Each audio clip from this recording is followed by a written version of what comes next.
धंगेकर आणि मोहोळ या वादावर आशिष शेलार यांनी प्रतिक्रिया दिली आहे। या वादावर मुख्यमंत्री निर्णय घेतील असं शेलार म्हणालेत आणि उदय सामंत यांनी सुद्धा या संदर्भात पुण्यात धंगेकरांना भेटून चर्चा करणार असल्याचं सांगितलंय।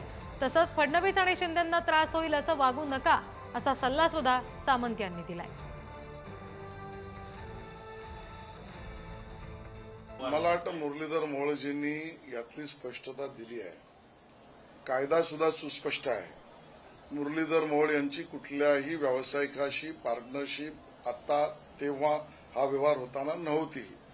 या सगळ्या विषयात कुठलंही काळं मोहोळ यांनी केलंय असं स्पष्ट होत नाही। स्थानिक पदाधिकाऱ्यांचा अधिकार आहे मुख्यमंत्र्यांना आपलं म्हणणं मांडण्याचं, कारण मांडण्याचा।